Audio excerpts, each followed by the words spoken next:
दो बुड्ढे बुड्ढी की नोकझोंक। इन 60-65 साल के अंकल आंटी का झगड़ा ही खत्म नहीं होता। एक बार के लिए मैंने सोचा अंकल और आंटी से बात करूं। क्यों लड़ते हैं हर वक्त, आखिर बात क्या है। फिर सोचा मुझे क्या, मैं तो यहाँ मात्र 2 दिन के लिए ही आया हूँ। मगर थोड़ी देर बाद आंटी की जोर जोर से बड़बड़ाने की आवाज आई तो मुझसे रहा नहीं गया। ग्राउंड फ्लोर पर आ गया मैं तो देखा अंकल हाथ में वाइपर और पोछा लिए खड़े थे।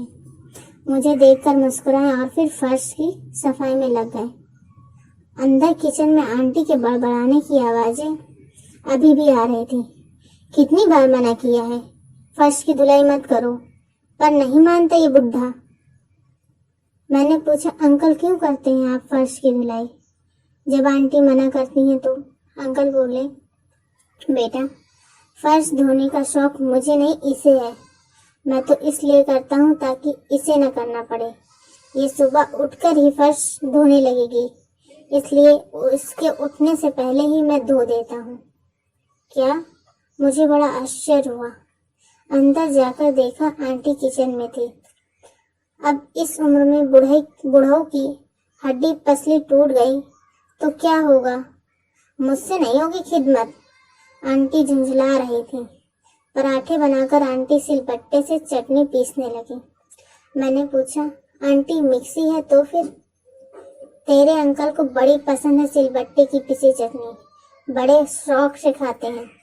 दिखाते यही है कि उन्हें पसंद नहीं। उधर अंकल भी नहा धोकर फ्री हो गए थे। उनकी आवाज मेरे कानों में पड़ी, बेटा इस बुढ़िया से पूछ रोजाना मेरे सैंडल कहाँ छिपा देती है। मैं ढूंढता हूँ और इसको बड़ा मजा आता है मुझे ऐसे देखकर। मैंने आंटी को देखा, वो कप में चाय उड़ेलती हुई मुस्कुराई और बोली, हाँ मैं ही छिपाती हूँ सैंडल, ताकि सर्दी में ये जूते पहनकर ही बाहर जाएं। देखा नहीं कैसे उंगलियां सूज जाती हैं इनकी। हम तीनों साथ में नाश्ता करने लगे। इस नोक-झोंक के पीछे छिपे प्यार को देखकर मुझे बड़ा अच्छा लग रहा था।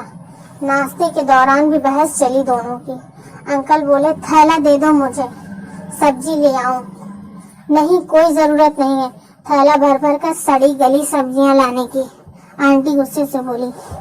अब क्या हुआ आंटी? मैंने आंटी की और सवालिया नजरों से पूछा और उनके पीछे किचन में आ गया। 2 कदम चलने से सांस फूल जाती है इनकी। थैला भर सब्जी लाने की जान है क्या इनमें? बहादुर से कह दिया है वह भेज देगा सब्जी वाले को। मॉर्निंग वॉक का शौक चल रहा है बुढ़ाओं को। तो पूछ उनसे क्यों नहीं ले जाते मुझे भी साथ में।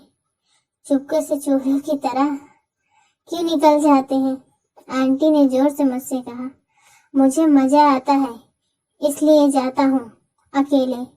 अंकल ने जोर से जवाब दिया। अब मैं ड्राइंग रूम में था।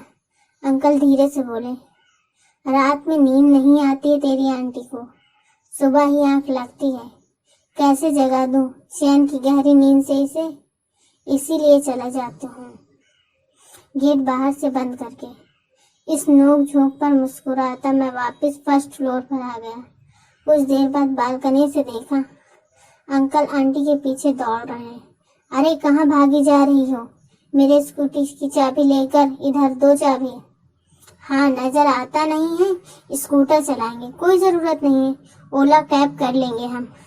आंटी चिल्ला रही थी, ओला कैब वाला किडनैप कर लेगा तुझे बुढ़िया। हाँ कर ले, तुम्हें तो सुकून हो ही जाएगा।